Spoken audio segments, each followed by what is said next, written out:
So we got some news on Steins Gate Reboot, and while I am not surprised, I am still nonetheless immensely disappointed. A few days ago, IGN China released an interview with SciADV series producer Tatsuya Matsubara and lead scenario writer Naotaka Hayashi, and they had revealed a number of new details concerning Steins Gate Reboot, which were summarized over on Kirikiri Basara. Spoiler warning for SciADV up to anonymous code. But as it turns out, according to them, the reboot part of the game's name scheme has no direct connection with anonymous code. Or so they say. If we take their word for it, they just gave it that absurdly deceptive name and all that misleading marketing, because why not, apparently? The answer is that the name scheme symbolizes looking back at the series' history and looking forward to the series' future. Like, really? I've seen a good number of people speculate that there may be some indirect connection to anonymous code, or that they are straight up just lying and will do a bait and switch anyway.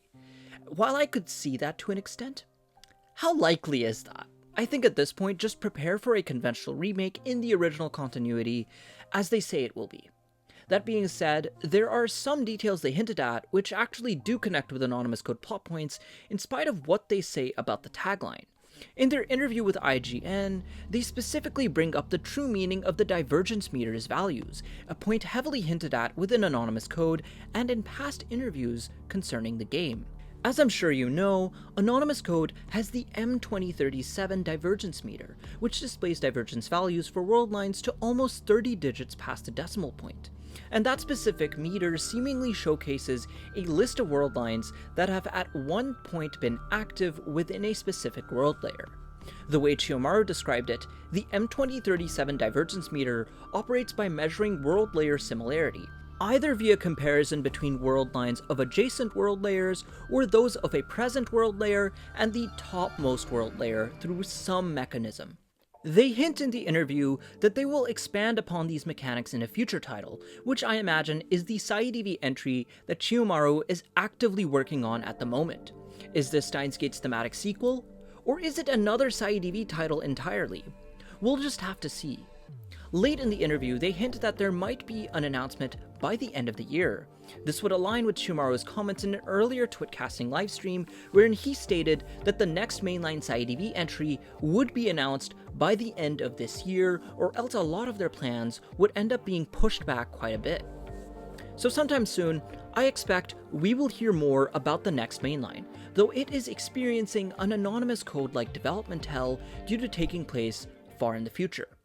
On a related note, within the interview, Hayashi and Matsubara were asked why they were remaking Steins Gate a second time, given that Steins Gate Elite already exists and is one of the most recent SciADV releases. And their answer to that question was that 1. Reboot is helpful for future series planning and developments, and 2. That the game itself is designed to connect with future projects in the Steins Gate subseries, as well as future and subsequent SciADV entries. With respect to point 1 about making future series developments easier, I imagine it might be a matter of preparing assets for easy reuse in their next couple of projects. And based on their answer of the workload and cost of making a fully animated ADV game, I get the impression that they're moving away from the direction of fully animated elite SciADV games. This doesn't necessarily mean that they're never going to make Steins Gate Zero Elite, but the vibe I get from his answer is that Elite-style projects are too costly, so maybe there'll be a Steins Gate Zero reboot instead?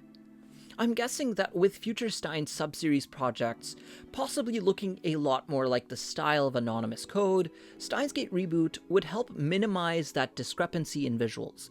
As it stands, there's a pretty big tonal clash between someone playing something fully animated like Steins Gate Elite, only to jump to other games in the series with traditional visual novel graphics. So in those respects, Reboot would help prime a new audience for similar looking games. But when they talk specifically about point 2 in connecting Steins Gate with subsequent series entries, how can its subtitle have nothing directly to do with anonymous code while also setting up future installments? After all, the end of anonymous code literally soft reboots the series and creates a whole new continuity. And we know that the next several entries in the series will be futuristic titles, some of which are possibly taking place as far in the future as 2048 and 2060. So how can Steins Gate Reboot be designed to connect with future titles, while also having nothing directly to do with the simulation reboot?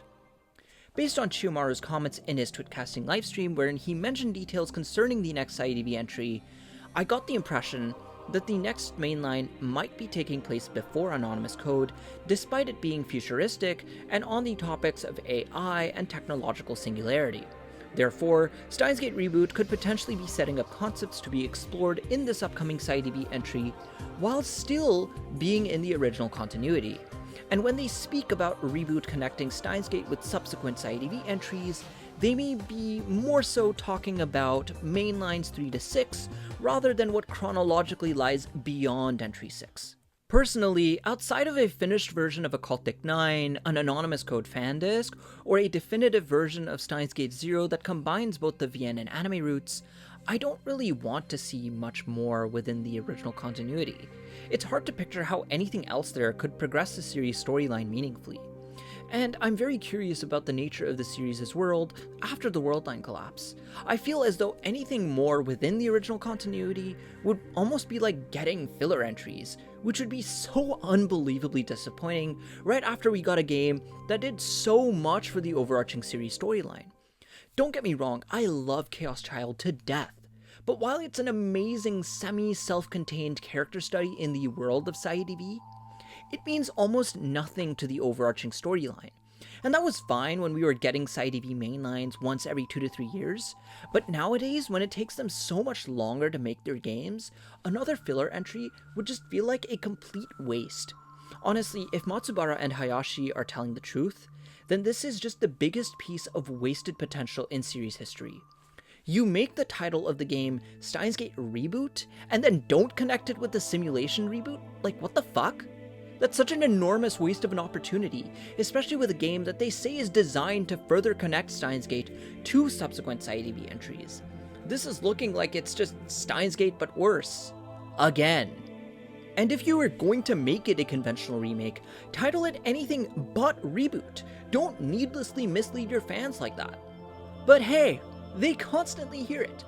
Every other person that goes through this series yells out to the world that Steins Gate is a masterpiece and that they wish they could go through it for the first time all over again, even though they often refuse to go through the other 99% of the series for some reason. I guess this game exists because of them. People who want to experience Steins Gate for the first time all over again. As if the last several attempts at this weren't enough. Though on a serious note, I do think there are genuine advantages to Steins Gate Reboot being just a conventional remake in the original continuity. But specifically, if there isn't an identical version of Steins Gate's events taking place following the Gaia reboot.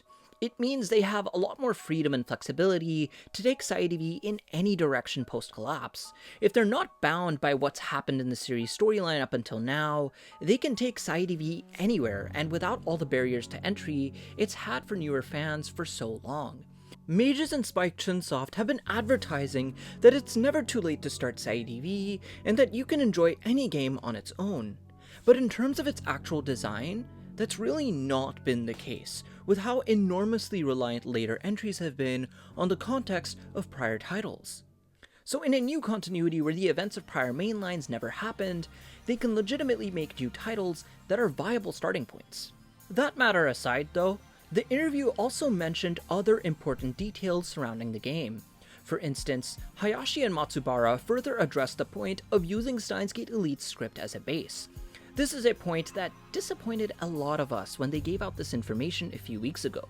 And considering that Elite has 36% fewer lines than the original, it's perfectly understandable that a lot of us are apprehensive. Some of the cuts were simply just omissions of descriptive lines that had become redundant given the animated visuals. But let's be for real, it's not like a whole 36% of the game is useless description. A good chunk of that material was decently important. Nonetheless, they added some context behind what's happening with the game. They indicated that Reboot is going to better match the anime's pacing by virtue of it using Elite's script as a base. This is something which would help make the game more palatable to modern audiences. I myself also much prefer games that are shorter, faster, and more to the point anyways, but a lot of the cuts and changes that the Steins Gate anime makes are not great. Case in point, look at its handling of Chapter 9, where on top of omitting Time Leap Nye, it completely destroys Braun's character by having him kill the very person his character arc was about trying to save. Because of how radically different the anime adaptation was from the original in Chapter 9, Steins Gate Elite's version of this chapter went with a hybrid approach, moving everyone to the construction site like in the anime, but still having Time Leap Nye kill Moeka instead of Braun.